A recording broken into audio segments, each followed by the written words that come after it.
quiero expresar unas pocas palabras en nombre de la Asociación de Empleados y Funcionarios del Servicio Exterior, y es para agradecer al Museo del Alabado por este tan extraordinario ciclo de 4 conferencias que ha tenido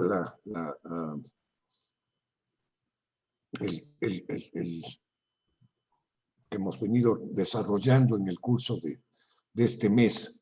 Realmente han sido impactantes por la novedad, por de la temática tratada, ¿no? Hoy día mismo vamos a tener una muy interesante conferencia con Estanislao Pazmiño, que nos va a hablar de la cultura mayo-chinchipe, que todo esto son descubrimientos relativamente nuevos, poco conocidos en el Ecuador sobre las culturas orientales y básicamente, como Traslado decía, de ceja de montaña en la cordillera oriental, que habrían tenido gran influencia en el desarrollo de las culturas centroandinas y quizá incluso, esto ya nos dirá con más detalle, Estanislao, sobre las culturas peruanas en la costa, ¿no? Este desarrollo cultural tan interesante que se dio en el suroriente de Ecuador y nororiente de Perú también sería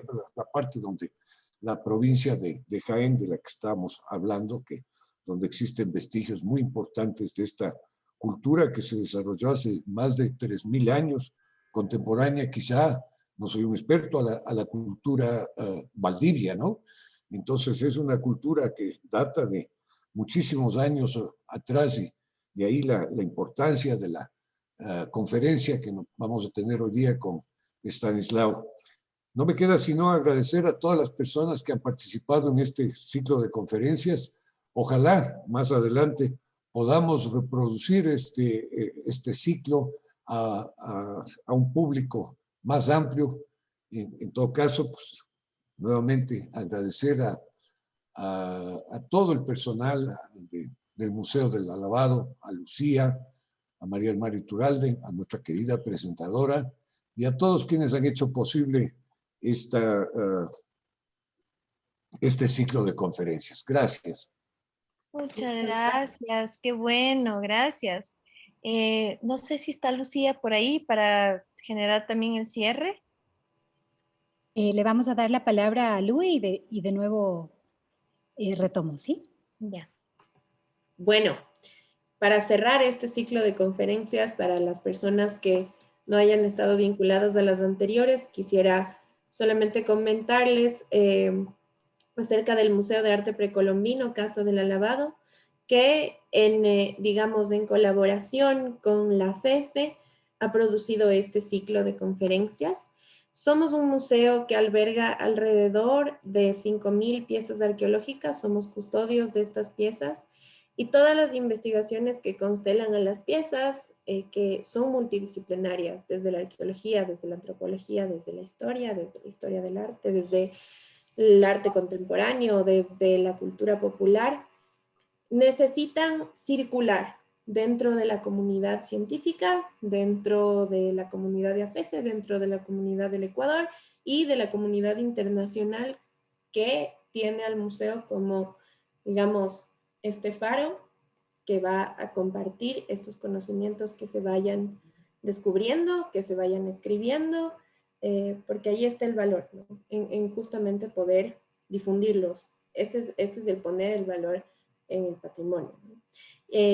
Entonces, estas conferencias para nosotros han sido puentes entre los públicos, entre las piezas, entre las sociedades del pasado que nosotros estudiamos, entre el mundo científico y entre los mismos trabajadores, mediadores, curadores, coordinadores que hacemos del museo.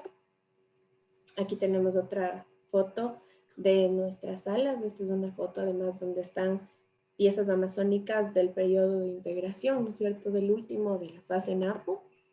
Y quería mostrarles este pequeño gráfico de las 4 conferencias que hemos tenido. Se tocó el tema de redescubrir el cacao en la Amazonía con Francisco Valdés, los sonidos del mundo precolombino, sonidos y danzantes en el Ecuador precolombino por Mónica Gudemos, Los colores del pasado, Pigmentos y brillos por Alejandra Sánchez, y el desarrollo cultural precolombino en la Amazonía, que tenemos el gusto de presentar hoy a cargo de Estanislao Pazmiño. Muchas gracias por estar aquí. Quería también presentarles a Estanislao. Él es antropólogo y arqueólogo. Realizó una maestría en la Universidad de Lethbridge, en Canadá, y en la actualidad cursa un doctorado en el Departamento de Antropología de la Universidad de Yale. Ha participado en varios proyectos arqueológicos notables y destacados, como por ejemplo el proyecto de Cochasquí-Mojanda, y ocupó del 2017 al 2018 el cargo de director de conservación y salvaguardia del patrimonio cultural en el Instituto Nacional de Patrimonio. Bienvenido, Estanislao.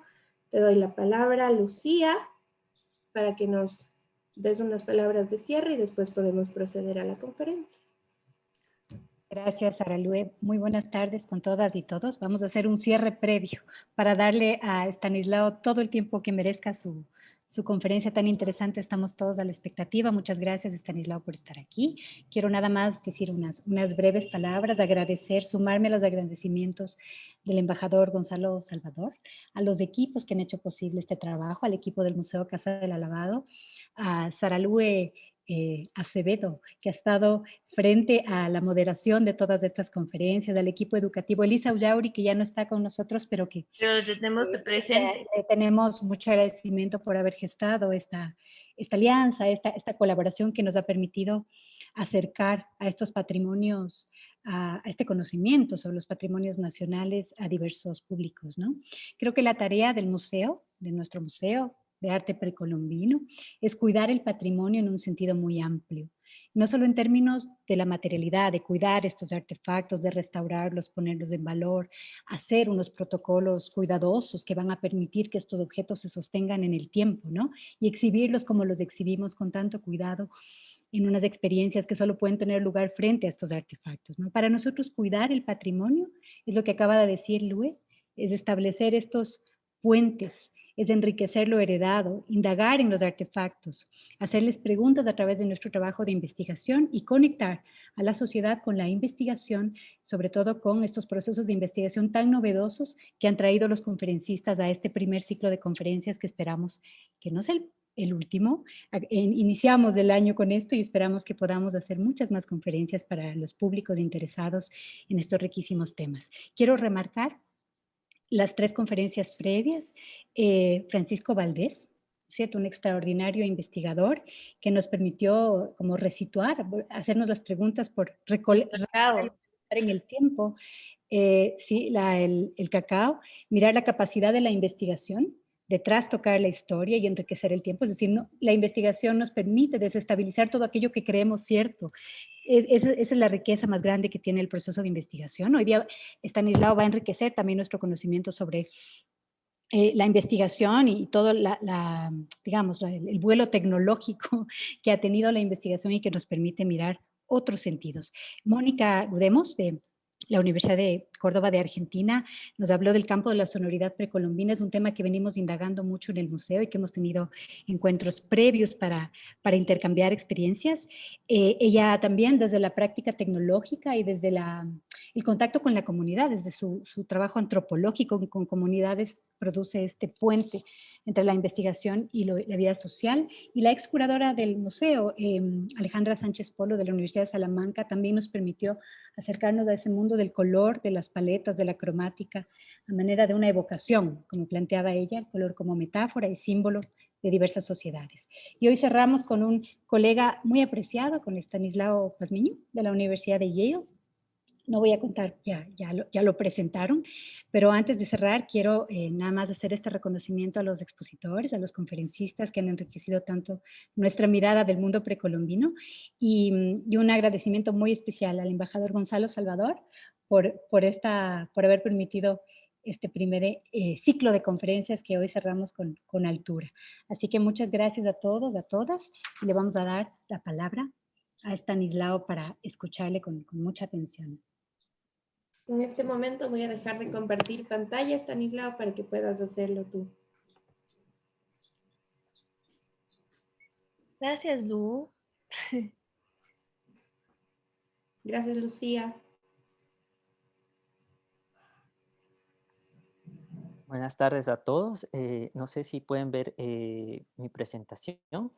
Quiero primeramente agradecer a todo el maravilloso equipo del Museo del Grabado, especialmente a Lucía por la gentil invitación para presentar esta tarde sobre un poco el desarrollo cultural prehispánico de la Amazonía.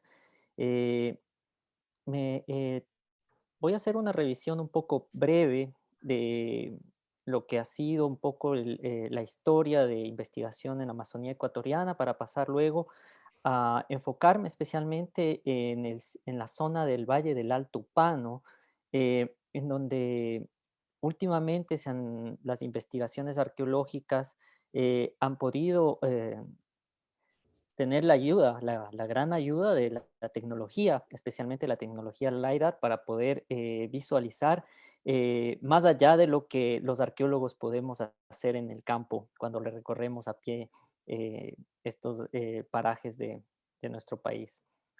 Bueno, primeramente quiero conceptualizar un poco la imagen de la Amazonía, ¿no? Cuando nosotros hablamos de Amazonía, realmente con mucha frecuencia, la primera imagen que se nos viene es la imagen de un legado histórico que empieza con la conquista española, ¿no?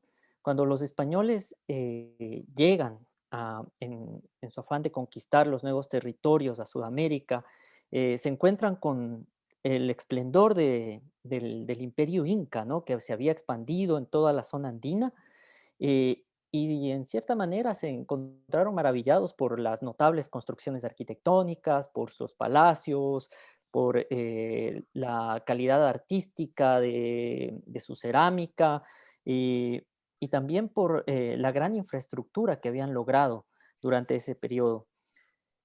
Cuando ellos deciden continuar su exploración y adentrarse hacia el oriente, ¿no?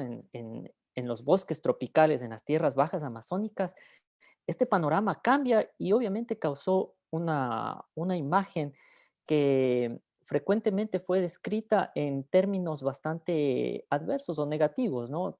Aquí he puesto un poco la imagen de una película maravillosa que es Aguirre, la ira de Dios, de, que expresa prácticamente una de las primeras exploraciones que que incursionaron en la Amazonía, ¿no? Y básicamente nos deja ver, nos deja percibir un poco todas las dificultades que los españoles encontraron en su búsqueda por esa tierra mítica o esa ciudad mítica del Dorado, que era el afán o el objetivo principal que tuvieron.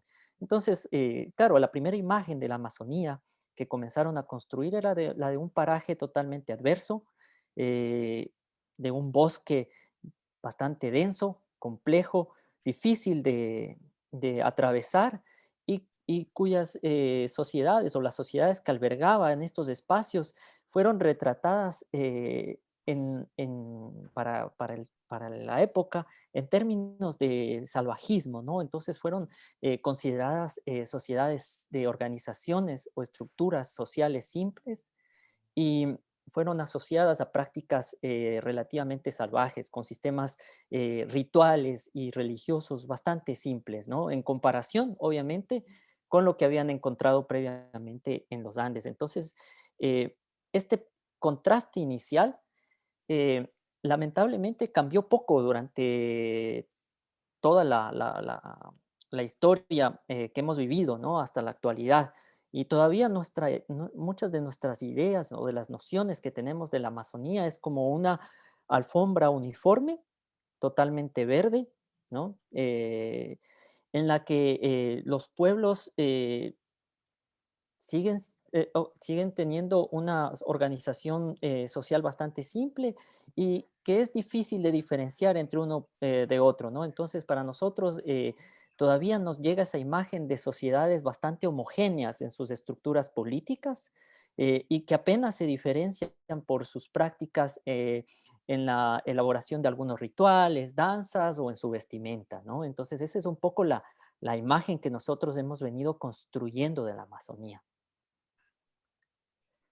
Sin embargo, la Amazonía es mucho más compleja de lo que hemos aprendido durante este tiempo, especialmente a partir de los documentos históricos, ¿no? Eh, la Amazonía realmente constituye un mosaico, no solo ecológico, sino cultural. Nosotros, cuando hablamos de Amazonía, siempre pensamos en diversidad ecológica, pero esa diversidad ecológica también se puede ver representada en la diversidad cultural. Entonces, hay varios factores que contribuyen a que esa diversidad exista en la Amazonía. Entonces, primeramente me voy a enfocar brevemente en entender un poco el paraje amazónico, ¿no? Uno de los principales factores que define a la Amazonía es precisamente la cordillera de los Andes. Y es que sin la cordillera de los Andes es difícil entender todo el sistema ecológico que se ha formado en esta zona de Sudamérica. Los Andes constituyen la principal fuente de agua, ¿no? Entonces todos los ríos, especialmente buena parte de los ríos que se originan en los Andes, drenan hacia la cuenca amazónica, ¿no? Y todos ellos alimentan especialmente el gran río Amazonas, que finalmente desemboca en el Atlántico. Entonces, el sistema fluvial de la Amazonía es el sistema, es básicamente constituye las arterias de la Amazonía, ¿no? Entonces, eh, sumado a esto, la altitud de los Andes, la confluencia de vientos, las depresiones atmosféricas, etcétera, ha conllevado a que la Amazonía tenga una variedad de microclimas que generalmente se caracterizan por periodos bastante lluviosos y periodos menos lluviosos. No tenemos claramente definido una época seca, pero una época menos lluviosa en muchas áreas de la Amazonía. Sin embargo, también tenemos áreas en las que en la época lluviosa tenemos grandes inundaciones, entonces son zonas que se inundan con frecuencia. Están generalmente asociadas al centro de la Amazonía, pero también tenemos grandes sistemas de inundación, especialmente en los llanos venezolanos y en los llanos de Mojos en Bolivia. Entonces, esos son elementos importantes para entender un poco la dinámica cultural amazónica. Cuando hablamos de Amazonía, especialmente en términos ya arqueológicos, tenemos dos figuras que comenzaron un poco los principales debates sobre las sociedades antiguas en la Amazonía y sobre la complejidad social que se llevó a cabo en este territorio, ¿no?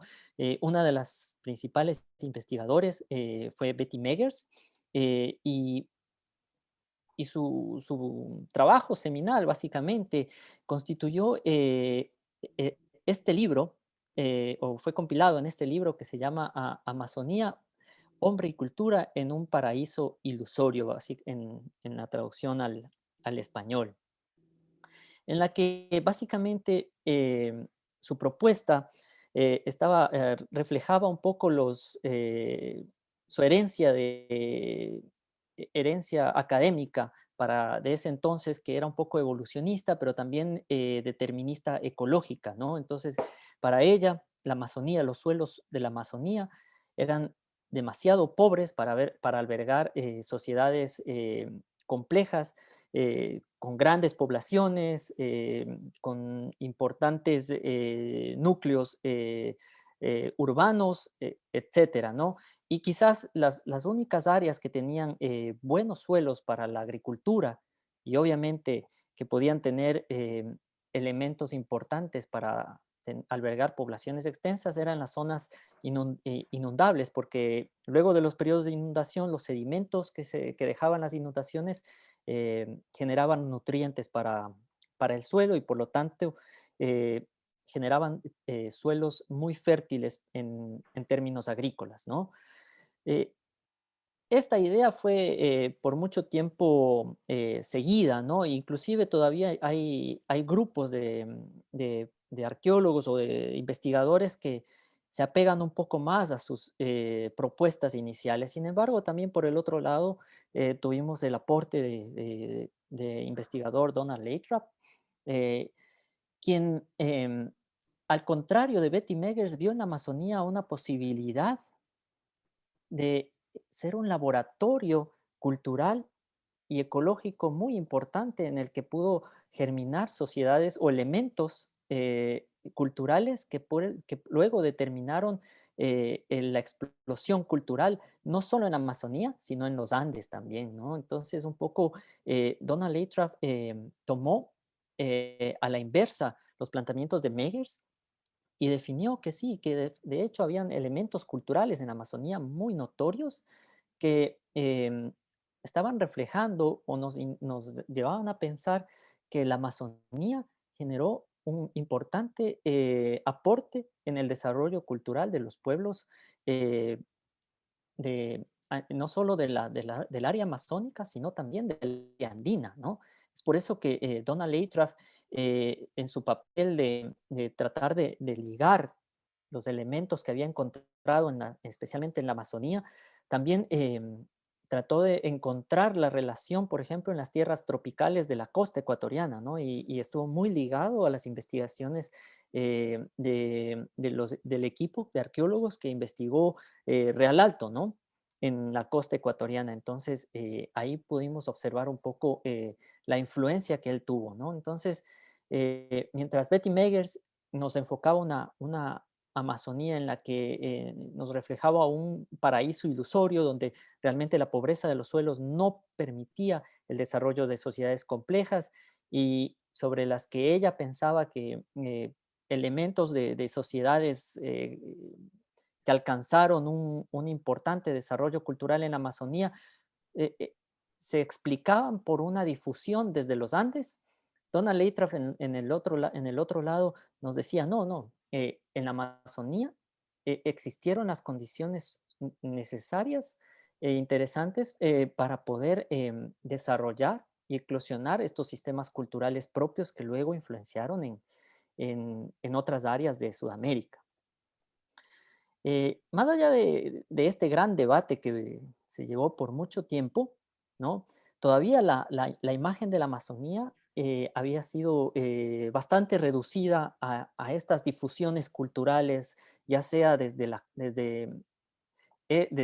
oeste hacia la Amazonía, o sea, desde la Amazonía hacia el oeste de los Andes, ¿no? Entonces, no, todavía tuvimos por un buen tiempo estancado el debate en estas ideas un poco difusionistas.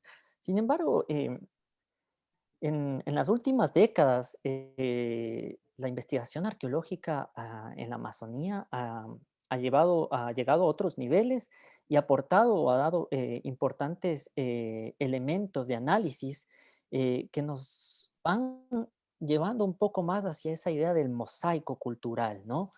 Eh, Ahora vemos que la Amazonía, en su diversidad ecológica, fue un laboratorio de experimentación agrícola. Tenemos en la actualidad zonas de la Amazonía en las que nosotros podemos tener evidencia clara de una influencia antrópica muy, muy antigua, que nos relegan por lo menos hasta 8.000 años o 10.000 años de antigüedad. Eh, ¿Por qué es importante esto? Porque nuestra imagen inicial de la Amazonía como una alfombra verde prístina en algunas áreas ha ido quedando de lado, ¿no? Y la información arqueológica nos está demostrando que toda la Amazonía tal y como la conocemos en la actualidad ha sido resultado de una gran influencia antrópica desde mucho tiempo, desde varios miles de años atrás, ¿no? Entonces el ser humano ha contribuido también o ha tenido una contribución importante en la constitución de esta diversidad ecológica de la Amazonía. ¿Cómo? Transformando los suelos por medio de sus asentamientos. Tenemos, por ejemplo, no sé si pueden ver mi cursor, son campos elevados en la zona de Llanos de Mojos en Bolivia, ¿no? Son hectáreas de campos elevados en esta zona de los Llanos de Mojos, es una zona inundable. Estos campos elevados, en la época de inundación, permiten sostener una agricultura intensiva en esta zona, ¿no? Entonces, esto implica también un cambio dramático del paisaje.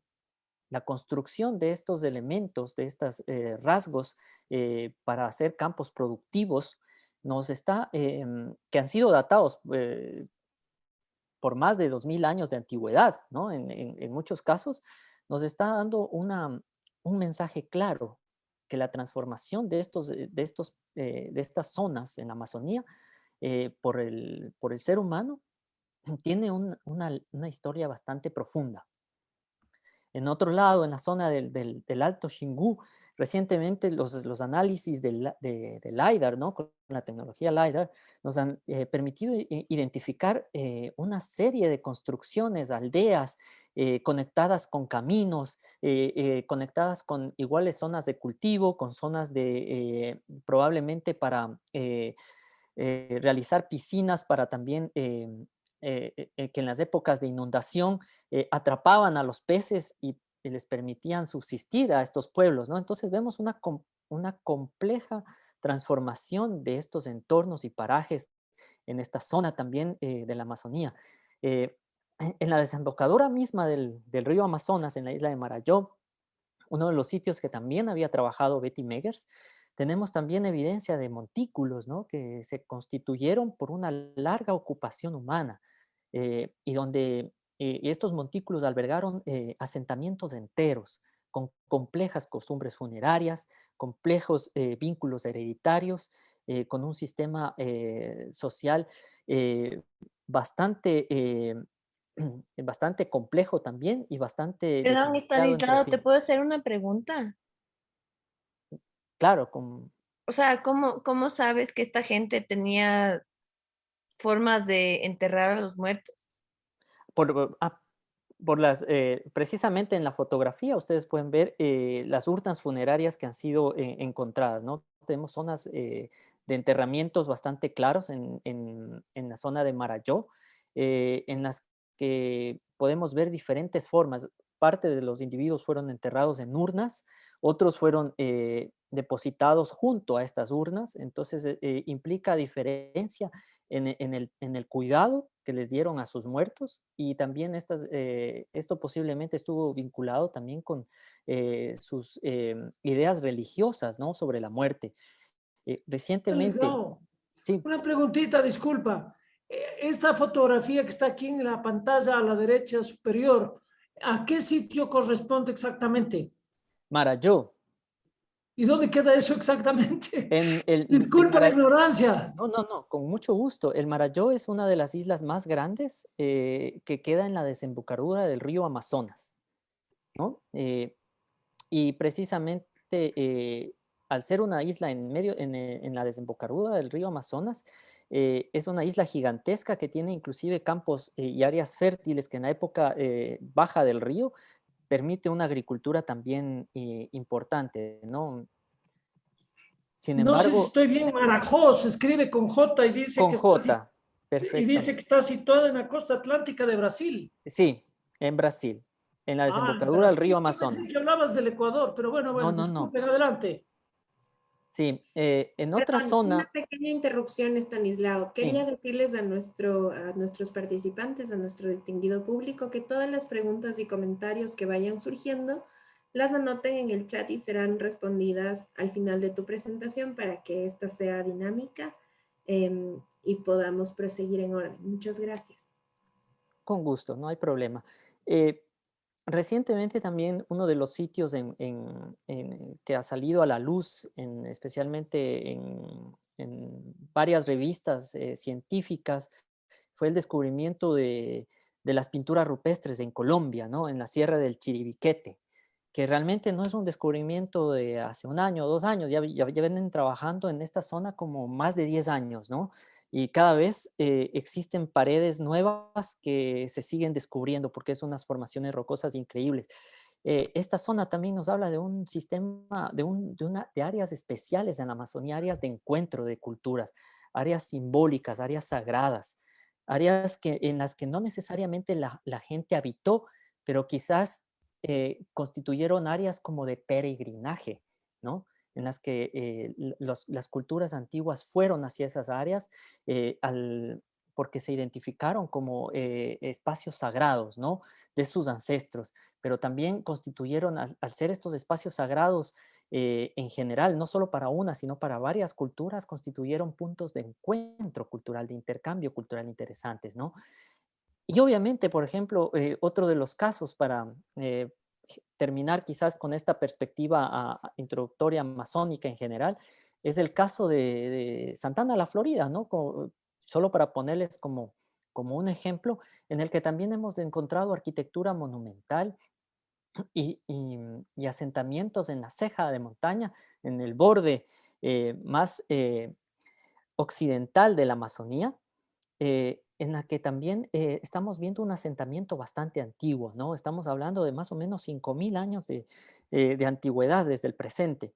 Entonces, y con una dinámica cultural, elementos culturales que nos reproducen que sus vínculos de interacción cultural se expandieron no solo dentro del área amazónica o de la ceja de montaña, sino también con los pueblos que ocuparon los Altos Andes, posiblemente la costa ecuatoriana e incluso la costa árida del Perú.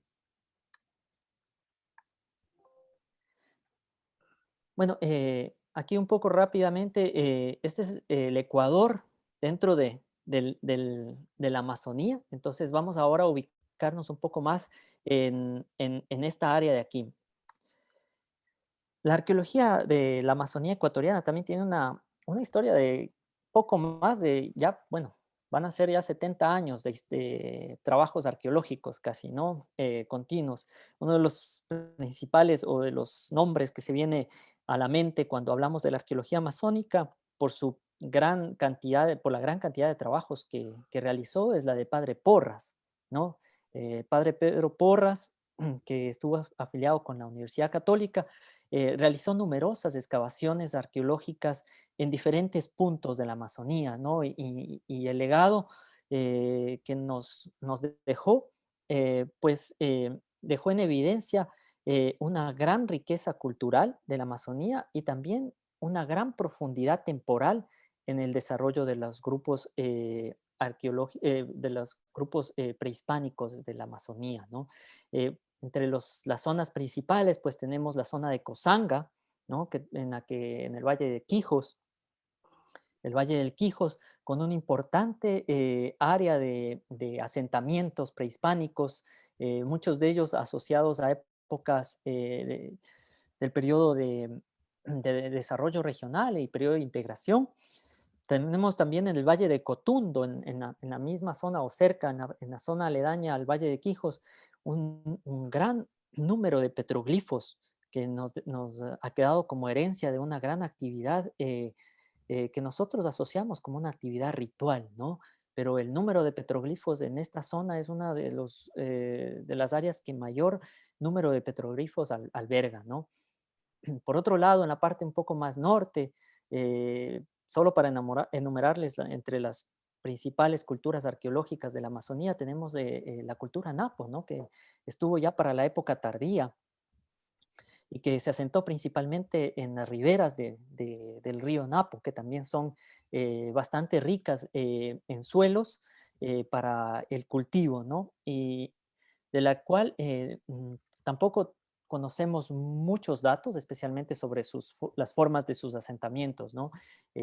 Asumimos que por descripciones etnohistóricas que muchos de sus asentamientos se prolongaban por varios kilómetros a lo largo de las riberas de los ríos.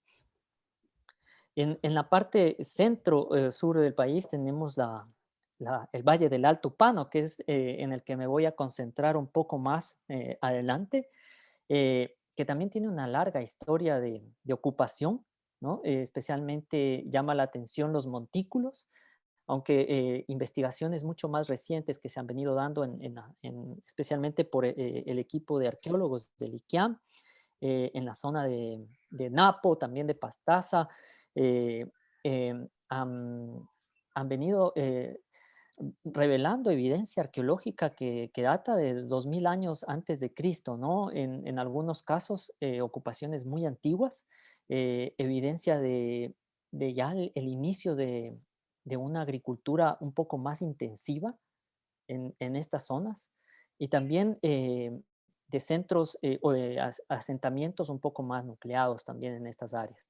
Pero en el Upano, esto como lo vamos a ver más adelante, lo llevamos a otro nivel, o lo vamos a llevar a otro nivel. Y finalmente, en la zona sur, el trabajo de Francisco Valdés, ¿no? Que es interesante en Santana, la Florida. Aquí vemos un poco una de las piezas que más ha llamado la atención de los arqueólogos en general a nivel de los Andes.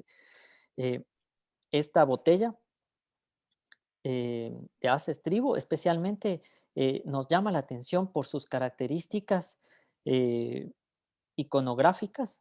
Vemos que representa una dualidad, pero una dualidad asimétrica que es muy característica en los Andes, ¿no? Cuando nosotros pensamos en dualidad, muchas veces nosotros pensamos en esa dualidad simétrica, pero hay unos trabajos muy bonitos que se han desarrollado, especialmente en la zona de los Andes de Perú, en el que se manejan este concepto de dualidad asimétrica, ¿no? Que no tiene que ser la misma.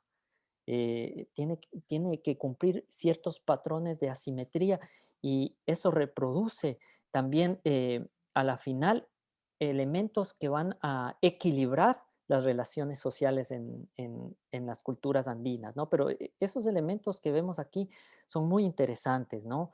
Vemos también una asociación con elementos iconográficos que posteriormente, estamos hablando en Mayo Chinchipe de 3000 años antes de Cristo, ¿no?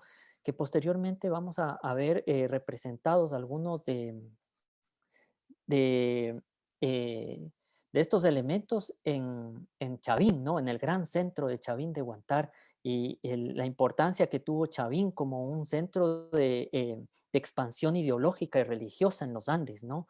Entonces, Chavín, que surgió más o menos alrededor del 1000 antes de Cristo, 900, 1000 antes de Cristo. Entonces, vamos a ver cómo estos elementos con mayor antigüedad que estamos encontrando en esta área, especialmente de, el Alto Chinchipe y la zona de Jaén, en Ibagua, en Perú, nos están hablando de una zona que es bastante interesante y que se muestra prometedora para entender un poco estos desarrollos culturales tempranos. Pero como les había comentado, hoy quiero concentrarme un poco más en esta área de aquí, en la zona del Alto Upano. Concretamente, bueno, el Alto Upano, ubicado en la provincia de Morona, Santiago, eh, está compuesto, principalmente se caracteriza por un valle amplio que está em, influido principalmente por el río Upano, ¿no? Que forma un gran cañón en esta zona y que está alimentado principalmente por los ríos que descienden del volcán Sangay, que también puede ser fácilmente observado desde esta zona, ¿no? Entonces, por ejemplo, en la fotografía pueden ver el Sangay, cómo se observa desde la zona del Upano, y en la fotografía de la derecha es una vista del cañón del río Upano, ¿no? Que en su parte más ancha tiene alrededor de kilómetro y medio de anchura, ¿no? El cañón. Y los farallones que flanquean el cauce del río, en muchas zonas alcanzan casi hasta los 70 metros de altura y son difíciles de alcanzar, ¿no? Entonces es un paisaje bastante interesante que básicamente interrumpe el valle en dos secciones, una oeste y una hacia el este, pero como vamos a ver ahora, no parece que no fue muy importante o no fue un limitante especialmente para las sociedades prehispánicas que habitaron el lugar en tiempos antiguos. El sitio descubierto por el padre Porras, descubierto científicamente, Él llega a esta área por reportes previos de la misión salesiana que le habían comunicado. Padre Porras, era un misionero josefino vinculado a la Universidad Católica. eh, Le gustaba mucho la arqueología y fue una autodidacta interesante desde de la arqueología ecuatoriana. Él llega a esta zona por reportes, ¿no? De una cerámica bastante inusual, con una decoración bastante interesante, bastante geométrica, que se diferenciaba Claro, de pero de los otras, jesuitas, ¿no es cierto? perdón, De los jesuitas. sí, y se diferenciaba de otras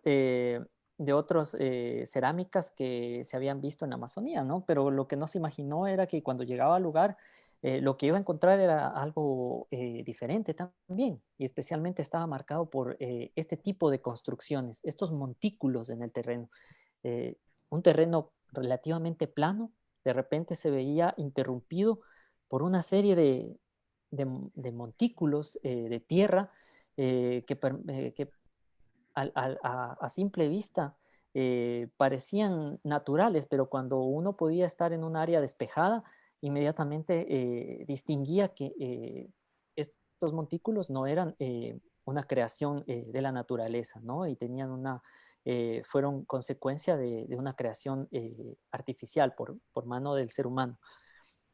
Entonces, él concentró sus trabajos en esta zona de Lupano, ¿no? Le dedicó mucho tiempo y un libro. Entre sus principales objetivos fue levantar un plano, especialmente del sitio más grande que había encontrado, que lo denominó Sangay. Hoy lo conocemos como Huapula. Este sitio, Huapula, lo pueden ver, este es el plano que trabajó el padre Porras.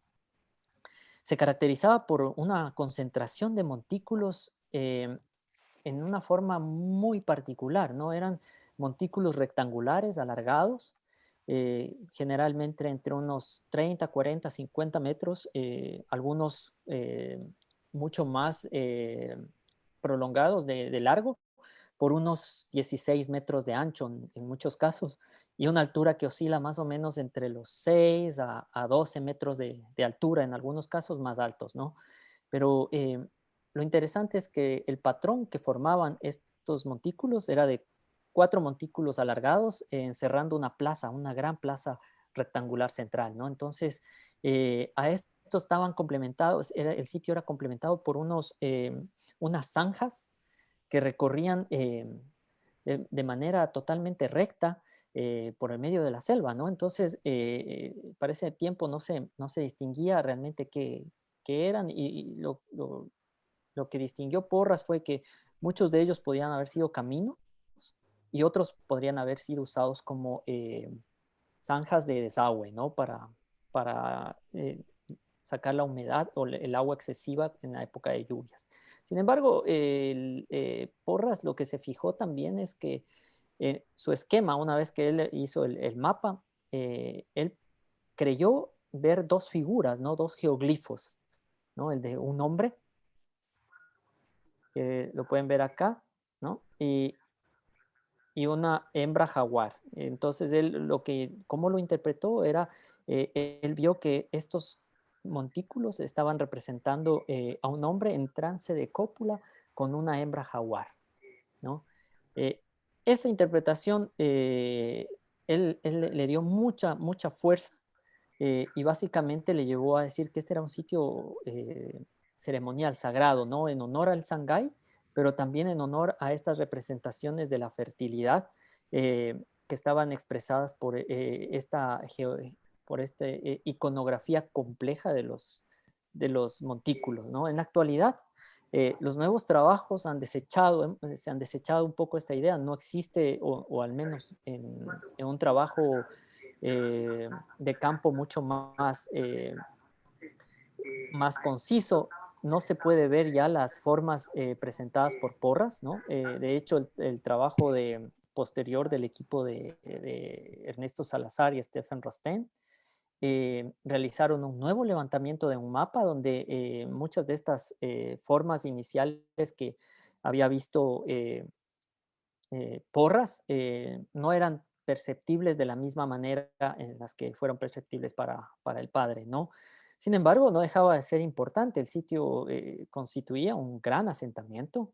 Estábamos viendo elementos constructivos que nos llevaron a pensar básicamente, o nos llevan a pensar que hubo una gran transformación del paisaje también, no solo a nivel de deforestar quizás estas áreas para eh, establecer estos asentamientos permanentes, sino también por la gran cantidad de trabajo que representó la construcción de estos montículos, ¿no? Estamos hablando de montículos de tierra gigantescos que posiblemente fueron construidos dentro de trabajos comunales, ¿no? De cooperación comunal, em, pero que demandaron probablemente mucho tiempo y mucho esfuerzo para estas comunidades antiguas. Entonces, eso fue interesante. Por otro lado, también los trabajos de, de la misión de Rostand y de Salazar realizaron una exploración mucho más exhaustiva de la de Porras. Porras había ya identificado otros sitios aparte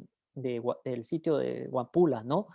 Pero es en la misión de Salazar y de Rostand en que se profundiza un poco más esta investigación, se recorre más la zona y comienzan a identificarse sitios que también comienzan a mapearse, ¿no? Entonces se realizan levantamientos de planos de otros sitios en diferentes zonas y los puntos verdes que ustedes pueden ver representan los sitios identificados por Ernesto Salazar para el año 2008, ¿no? Entonces, vemos que mientras Porras básicamente se había concentrado en los sitios de Huapula, que está aquí, también trabajó un poco en la zona de Sinaí y en otros sitios mucho más al norte, eh, pero los levantamientos de planos realmente vienen con el trabajo de Salazar, ¿no? De estas otras áreas que son interesantes. Esto nos muestra que para este tiempo estábamos viendo que muchos de los asentamientos se ubicaron no solo en esta zona del río, en la ribera este del río, sino también en la parte occidental, ¿no? Eh, y también tenemos montículos bastante complejos, entonces vemos que la extensión de estos asentamientos de la cultura upano abarcaron posiblemente todo el valle, ¿no? Precisamente para mi trabajo de taller, cuando realicé mi pregrado en la Universidad Católica, tuve la oportunidad de realizar una exploración en las zonas mucho más al norte y levantar planos de nuevos sitios que encontramos, ¿no? Recuerdo con claridad que en una zona muy boscosa encontramos un conjunto de montículos que estaban básicamente ocultos por la selva, ¿no? Pudimos realmente levantar el plano de un grupo de 8 montículos, pero habíamos percibido que los montículos se iban a extender por mucho más territorio. Eh, para ese tiempo habíamos pensado que el sitio era grande, pero no teníamos en la cabeza que era lo que habíamos quizás encontrado para ese tiempo.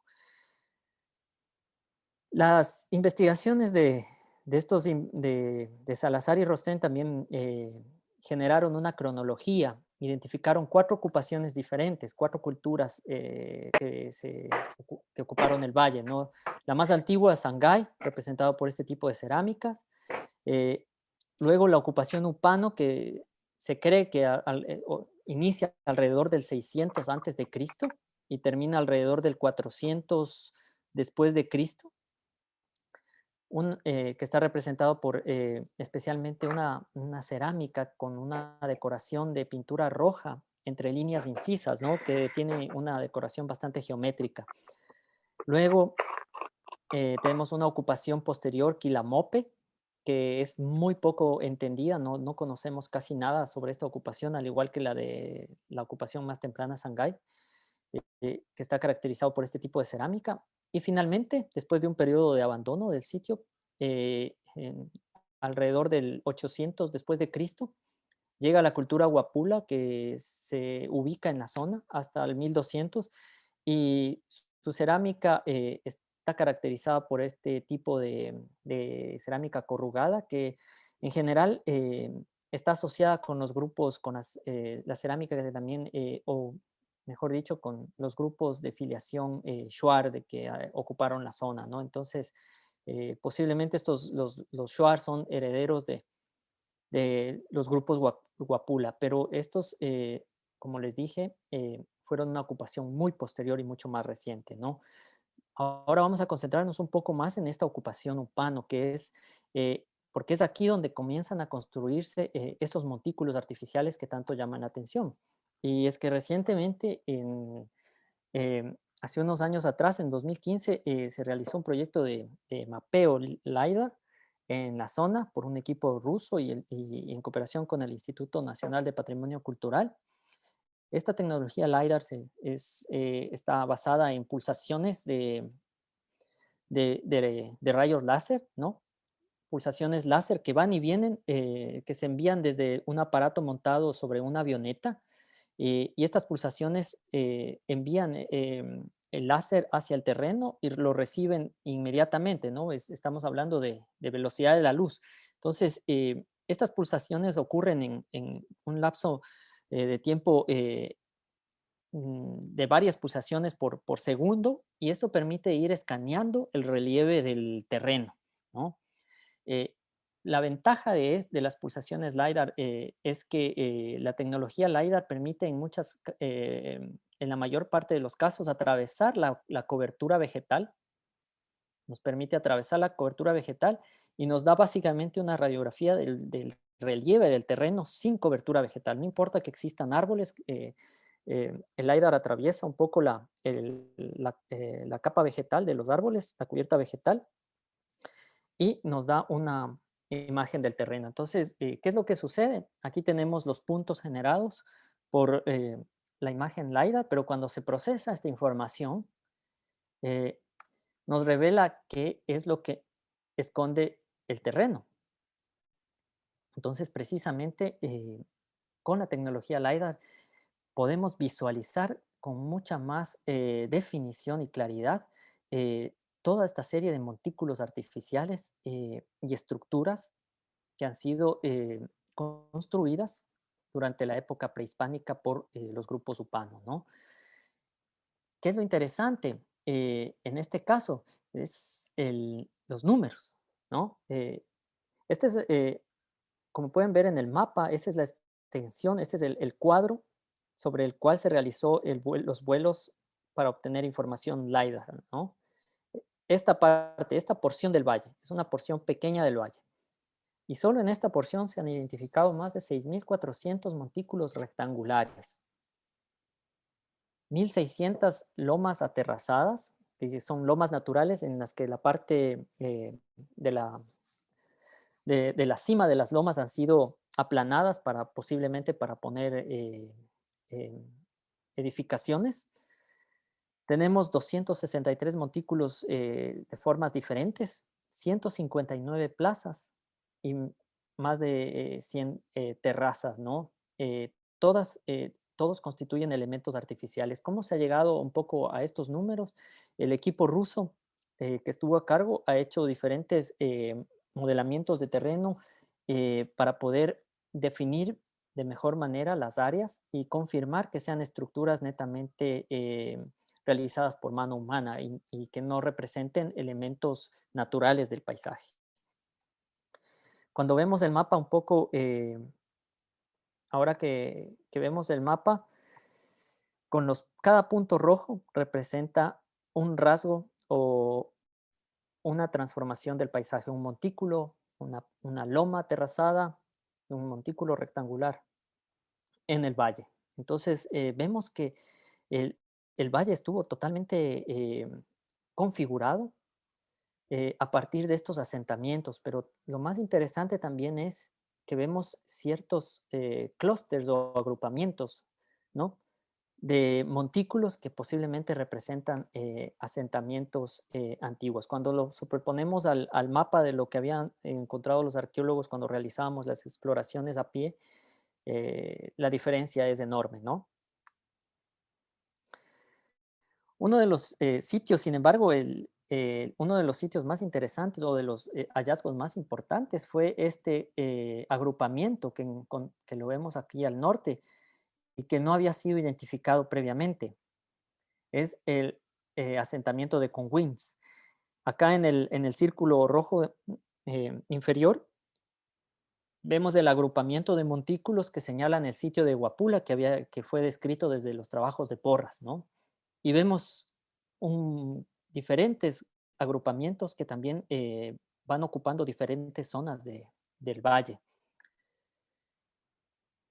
Aquí vemos un poco la diferencia entre el mapa de Porras, el mapa de Salazar en el 2000 y lo que la tecnología LiDAR nos permite visualizar, ¿no? Ese ya es un mapa real, básicamente, del terreno y cómo realmente son los montículos. Vemos una gran cantidad de montículos, pero especialmente la complejidad de las estructuras, las formas, el diseño, nos hace pensar que no estamos entre sociedades con estructuras simples, ¿no? Que no solamente realizaron un trabajo, no fue un asentamiento que creció azarosamente, fue bastante planificado. Aquí vemos un poco para desmitificar lo que Porras había trabajado. Vemos que no hay, la imagen no representa lo que inicialmente Porras pensó ver. Pero como les digo, el sitio más interesante quizás fue este de Conwins porque representa el sitio más grande, ¿no? El asentamiento más grande. Esto es como se ve desde una fotografía satelital. Y esto es lo que nos descubre la tecnología LiDAR cuando la aplicamos, ¿no? Vemos un paisaje lleno de montículos, vemos grupos de montículos formando patios interiores. En algunos casos estos patios son muy, muy grandes que los podríamos denominar que ya no son patios, sino son plazas, ¿no? Vemos varios caminos que unen estos conjuntos. Entonces vemos que hay una planificación, hay una gran densidad de ocupación en el sitio, en la zona de Lupano. Aquí tenemos varios detalles para que ustedes puedan ver. Aquí hay, por ejemplo, una línea, un camino que va uniendo diferentes grupos de montículos.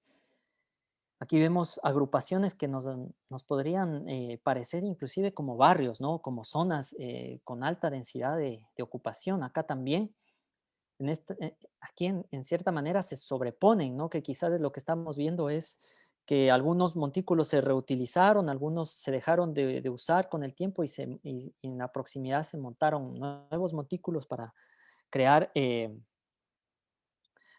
nuevos espacios, ¿no?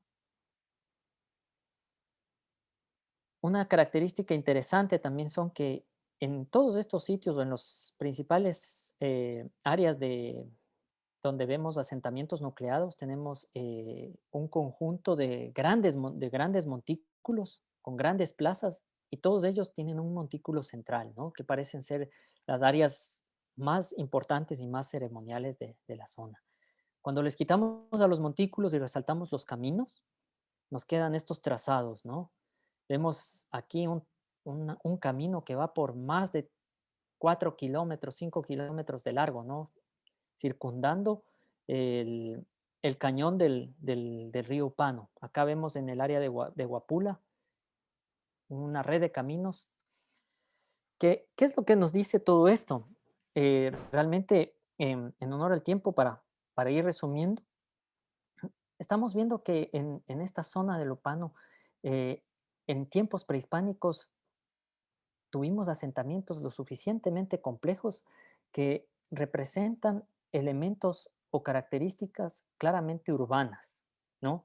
Ojo que hay una diferencia grande entre lo que es una ciudad y lo que son elementos o trazas urbanas, ¿no? Estamos hablando de un protourbanismo, de una planificación de espacios, de una recurrencia de la existencia de patrones eh, en esta zona y de un gran poblamiento del valle, ¿no? Esto para el área que solo ha sido explorada, todavía queda por explorar la mayor parte del valle.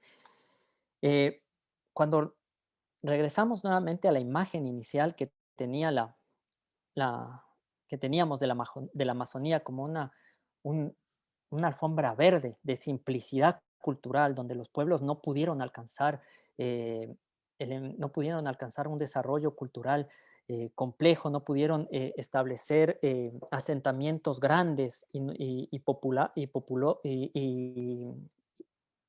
ampliamente poblados, donde las características del medio en cierta manera determinaron el desarrollo de estos pueblos. Esa imagen ahora la extrapolamos con la información, a lo que nos representa la información LiDAR, y vemos una imagen totalmente distinta, ¿no? Vemos sociedades en las que el medio no fue un limitante, ¿no? Se adaptaron, construyeron y transformaron sus entornos. Adaptaron buena parte de estos entornos a sus necesidades, pero también los transformaron, construyeron un paisaje de complejidad cultural. Y esta complejidad cultural no estuvo aislada, ¿no? Es posible que tenemos información clara de que lo que ocurrió aquí en el Upano no fue un hecho aislado. La sociedad de Upano tuvo contactos con los grupos de la sierra, probablemente también tuvo contactos con otros grupos que ocuparon las zonas más bajas de la Amazonía. Entonces vemos una compleja interacción que apenas estamos tratando de entender, ¿no? Creo que para finalizar un poco y dar paso un poco a las preguntas, les dejo con algo que cuando conversaba con el equipo ruso que levantó, me comentaban que a ellos les llamó la atención una frase del padre Porras que decía que encontrar sitios arqueológicos en la densidad del bosque tropical amazónico era como buscar una aguja en un pajar. Y precisamente ellos me decían que qué es lo que hubiera pensado el padre Porras con toda la tecnología LiDAR, que ahora nos permite no solo encontrar los sitios arqueológicos, sino también posiblemente nos permitiría encontrar hasta las agujas que están perdidas en todo este mar del bosque tropical amazónico. Bueno, les dejo ahí y con la presentación, y si tienen preguntas, encantado. Muchas gracias. Muchas gracias, Estanislao. Seguramente estaría encantado el padre Porras, así como estamos nosotros realmente aclarados e iluminados con estas nuevas visiones de la Amazonía. Tenemos, en efecto, algunas preguntas. La primera es, ¿dónde se identificaron las piscinas? Estas piscinas de las que nos estabas hablando en el principio de la conferencia, ¿y a qué periodo corresponde? Piscinas. Supongo que estamos hablando de, si voy a regresar un poco rápidamente en las diapositivas, estamos hablando de esta imagen cuando les estaba hablando en general de las manifestaciones culturales que se han encontrado en la Amazonía. Muchas de estas áreas, bueno, tanto en la zona de Mojos, en la zona de Bolivia, de la Amazonía boliviana, como en la zona del Alto Xingú, se han encontrado construcciones, ¿no? Y transformaciones del paisaje que están asociadas no solo a los asentamientos, a los antiguos asentamientos o evidencias de sus antiguos asentamientos, sino también a la transformación del terreno en áreas productivas, no solo como campos elevados, sino en algunos casos, tanto en la zona de Llanos de Mojos, tenemos también evidencia de que construyeron especie de represas para que cuando baja el nivel del agua en la época y termina la época de inundación, queden atrapados los peces, ¿no? Entonces, eso creaba una especie de áreas de piscinas para poder tener también acceso a esos recursos de los peces que quedaban atrapados en esas áreas, ¿no? Entonces, me imagino que se refiere a estas zonas de acá de los Llanos de Mojos. Muchas gracias. La siguiente pregunta se refiere a la cultura Cosanga, también conocida como Cosanga Panzaleo. Preguntan, ¿en qué lugar están los vestigios? Me imagino que la pregunta se refiere a cuáles son, digamos, los sitios más estudiados de este estilo arqueológico. A ver, permítenos hablar hoy un ratico.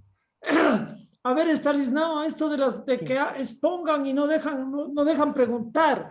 sinceramente, me parece que corta un poco el interés, ¿no? Por ejemplo, yo conozco muy bien Cosanga y nunca he visto eso. ¿En qué Y lugar están? en la zona de Quijos se han encontrado estructuras, ¿no? Se han encontrado estructuras no solo en la zona de Cosanga, en la zona de Bermejo, en la zona de Borja. Tenemos evidencia también en la zona de Cuyuja. Cuyuja, sí, Sí, sí. que hay estructuras que en este caso nos hablan de no solo de una arquitectura habitacional, posiblemente también se ven evidencia de terrazas agrícolas, ¿no? De que ocuparon la piedra para reforzar las terrazas agrícolas que fueron usadas para la producción principalmente de maíz. Y vamos un poco a los documentos etnohistóricos de la zona, ¿no? Pero posiblemente también incluyeron otra variedad de recursos en el área. Perfecto. La siguiente pregunta sería, ¿el proceso de destrucción ecológica de la Amazonía podría acabar con la diversidad cultural amazónica?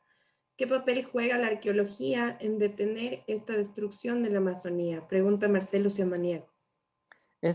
Bueno, es una pregunta bastante interesante y bueno, si ustedes, si retrocedemos un poco hacia una de las cosas que había mencionado inicialmente es eh, los descubrimientos arqueológicos o la evidencia arqueológica nos está demostrando que la idea de la Amazonía ecológicamente prístina no es tal, ¿no? O sea, vemos que ha habido una gran transformación y una gran incidencia humana en la Amazonía. Entonces, sin embargo, esto hay que tomarlo con pinzas, porque eso no implica que la Amazonía ha podido regenerarse siempre, ¿no? De la misma manera que lo ha hecho en el pasado, o mejor dicho, no va a poder regenerarse de la misma manera que lo hizo en el pasado.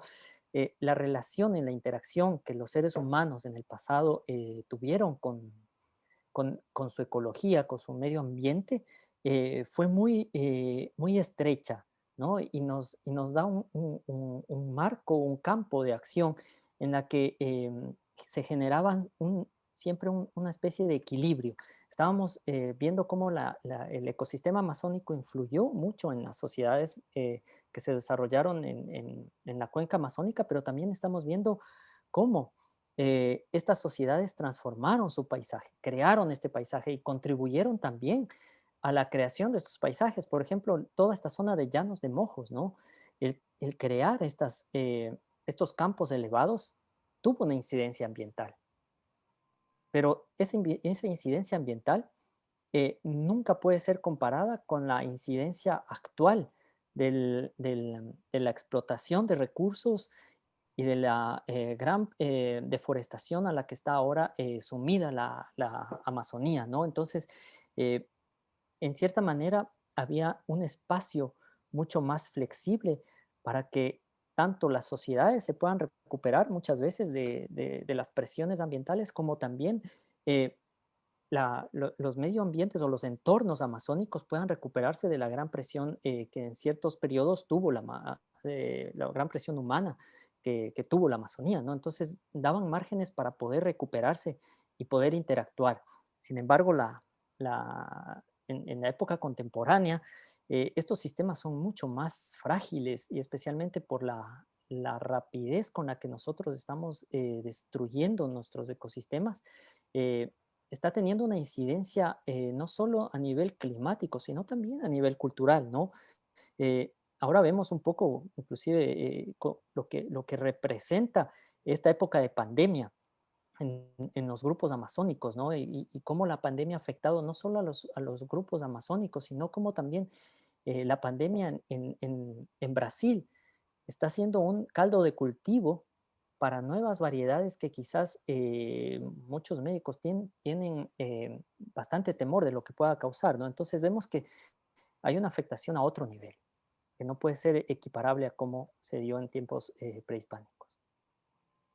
Es un tema sin duda preocupante. Quiero también agradecer a Javier Bustamante, a María y a Marcelo Ciamaniego por sus preguntas.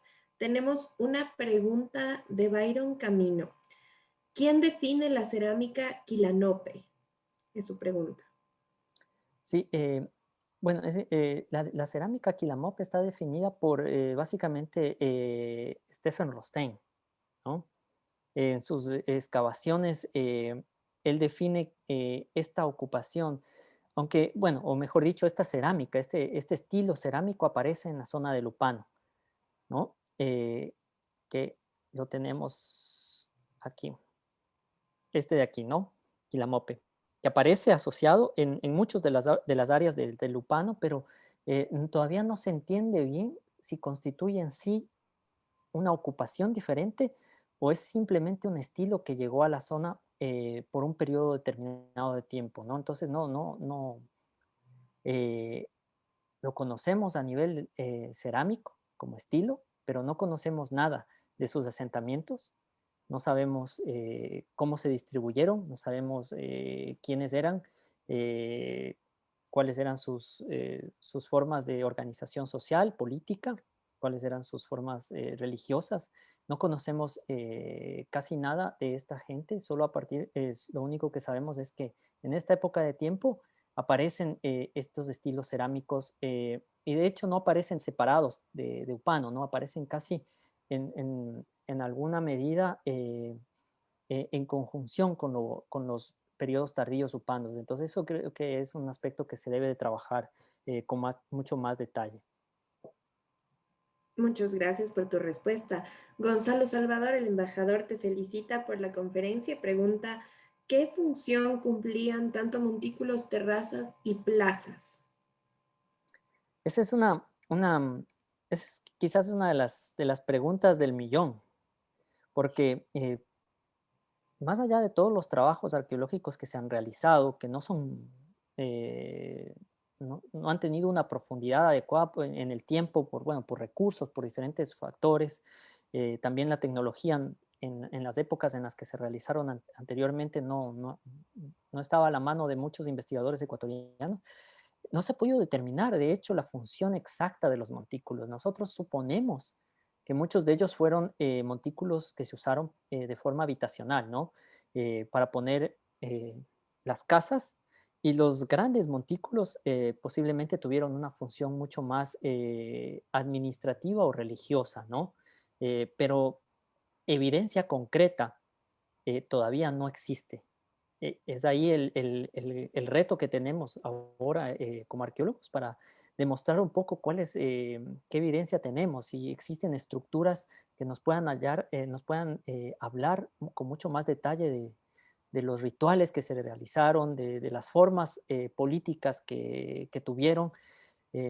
Quizás un elemento que hay que tomar en cuenta es que el LiDAR nos presenta esta perspectiva del paisaje, pero no es sincrónica. Ojo, no es que todos estos montículos ocurrieron al mismo tiempo y posiblemente ahora el reto que tenemos los arqueólogos es entender cómo evolucionaron, cómo se fueron ampliando estos asentamientos a través del tiempo, cuáles fueron más antiguos, cuáles fueron contemporáneos, eh, cómo crecieron, ¿no? Y ver qué cambios y qué dinámicas ocurrieron en el transcurso de este tiempo. Estamos hablando que la sociedad Upano tuvo un periodo de duración aproximadamente de 600 años. Entonces, 600 años, un montón de transformaciones pueden ocurrir en 600 años, ¿no? Entonces, eso es lo que todavía tenemos como deuda y necesitamos realizar muchas más investigaciones en este tema.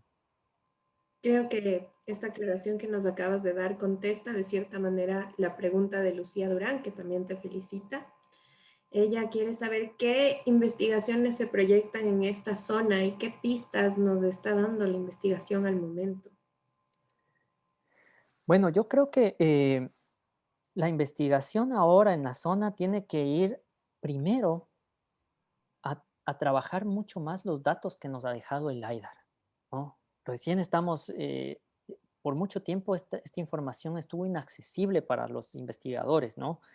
Pese a que fue levantada en el 2015, ha estado bastante inaccesible para los investigadores y recién empieza a salir, ¿no? Y entonces los primeros pasos es sistematizar, analizar con detenimiento qué es lo que estamos observando en el LiDAR para poder establecer estrategias de investigación y excavación posteriores mucho más efectivas. Yo creo que es interesante ver una clasificación de formas, de áreas, identificar áreas específicas, como más o menos en un trabajo muy somero y muy general lo he venido haciendo, que es identificar estas áreas centrales en diferentes asentamientos, ¿no? Y por ejemplo, aquí se identifican patrones como en la plaza central hay un montículo central, ¿no? La plaza está marcada por montículos centrales en muchos espacios, ver qué es lo que podemos, que nos puede decir el LiDAR, ¿no? Cómo se estructura en esta red de caminos.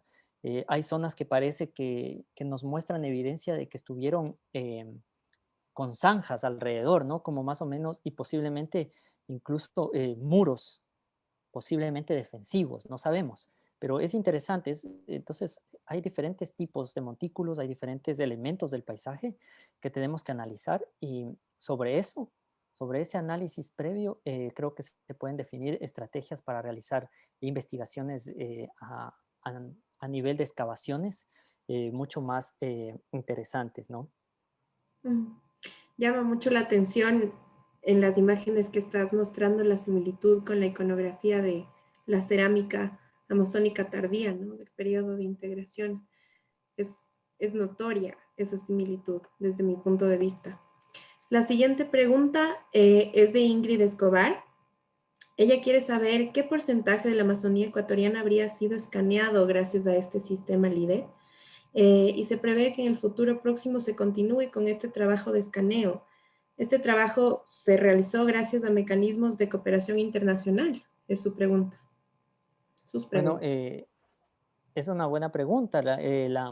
Realmente menos del 1% de la Amazonía ecuatoriana se ha escaneado con LiDAR, ¿no? Esto es un punto, todo este cuadro que vemos aquí es un punto, si lo ponemos en la perspectiva amazónica, ¿no? Menos del 1% de la Amazonía está escaneada. Hay otros trabajos LiDAR que se hicieron también en otras áreas, especialmente en la zona del Puyo, ¿no? También tenemos información LiDAR para esa zona del Puyo.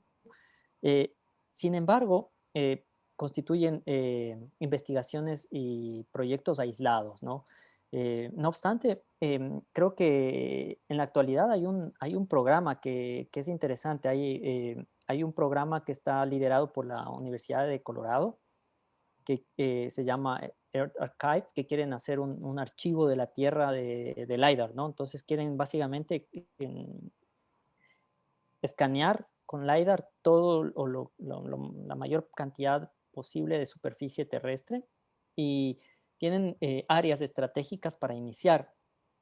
Esta investigación está especialmente respaldada por geógrafos, gente relacionada con ecología, tenemos biólogos y también arqueólogos, ¿no? Para el Ecuador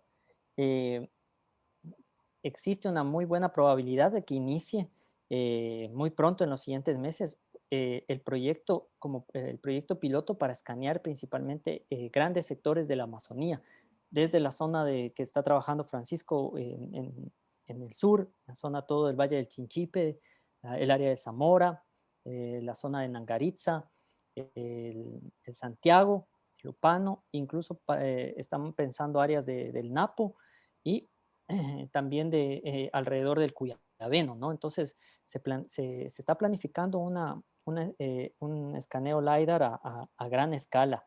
En la actualidad, el arqueólogo norteamericano James Saylor está liderando esta iniciativa y bueno, está tratando de trabajar en conjunto con algunos arqueólogos en conversaciones para ver cómo podemos apoyar y de qué manera podemos sacar adelante estas iniciativas en estos años que vienen. Entonces, la idea es iniciar en los futuros meses el piloto de escaneo. Entonces, hay buenas perspectivas. Esperemos que, obviamente, estos apoyos interinstitucionales también fraguen con las instituciones locales. El Instituto de Patrimonio está dando apertura, bastante apertura, el Colegio de Arqueólogos del Ecuador también. Entonces, creo que hay un buen panorama para el futuro.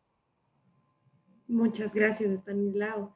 La siguiente pregunta de Javier Bustamante es, ¿se puede calcular qué número de habitantes había en la época a la que te estás refiriendo? Voy a desactivar el micrófono de Javier para que nos pueda aclarar a qué época específicamente, si Upano, Cosanga, Mayo Chinchipe.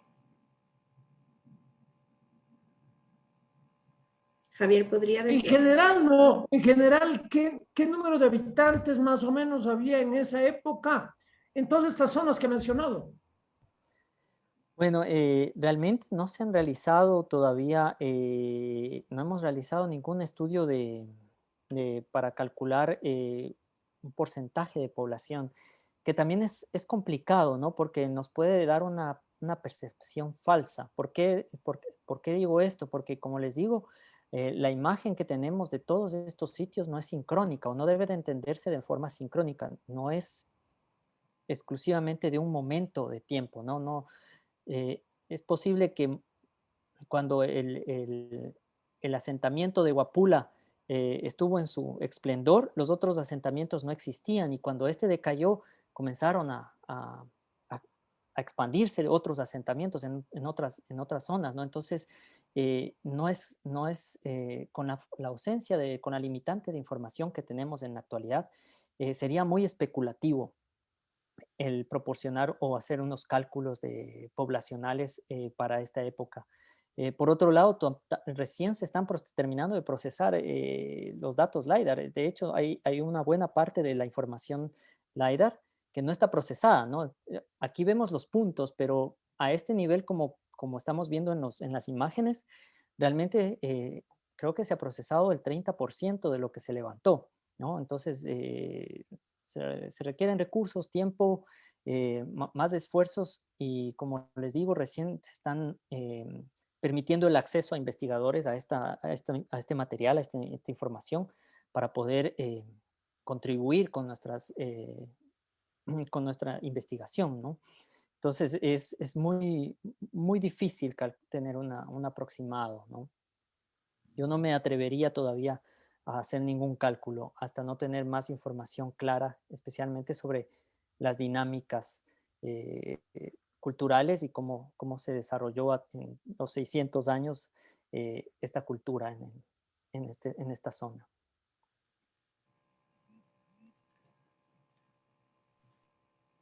Bueno, muchísimas gracias, Estanislao, por tu participación, por aclarar todas nuestras preguntas.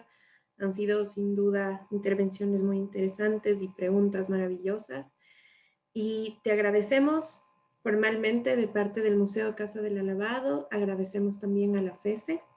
Ha sido un ciclo enriquecedor para nuestro conocimiento y para la difusión de todo este pasado que está atrás de nosotros, pero que también está al lado de cierta forma. Le doy la palabra a Gonzalo Salvador, por si quisiera darnos algunas palabras de cierre. Gracias, Saralú. Bueno, no hay mucho más que agregar, sino expresar la enorme satisfacción por este ciclo de conferencias que ha sido tan extraordinario. Felicitar nuevamente a Estanislao por esta conferencia fantástica particularmente sobre una poco conocida, que es esta del Valle de Lupano, ¿no? Sí, en realidad donde el padre Porras trabajó durante muchísimos años y él fue pues, prácticamente quien develó estos conocimientos de esta área de la Amazonía, ¿no? Pues, finalmente, pues, ojalá podamos nuevamente, cuando cese esta pandemia, quizá hacernos algo presencial en Cancillería, en colaboración, en cooperación con el Museo de la Paz, naturalmente con nuestros extraordinarios conferencistas, arqueólogos, antropólogos. Este es el propósito que tendremos para más adelante. Gracias, Lucía, gracias, Marimar, gracias, Saralú, por este extraordinario ciclo de cooperación que se ha dado y que esperemos que siga fructificando. Gracias a todos los amigos que nos han acompañado a lo largo de este ciclo de conferencias. Adiós. Muchas gracias. Muchas gracias a todos también. Gracias Muchas a todos. gracias. Excelente fin de semana para todos. Muchas gracias a Sí, todos. gracias por participar. Muchas gracias a todos. Gracias.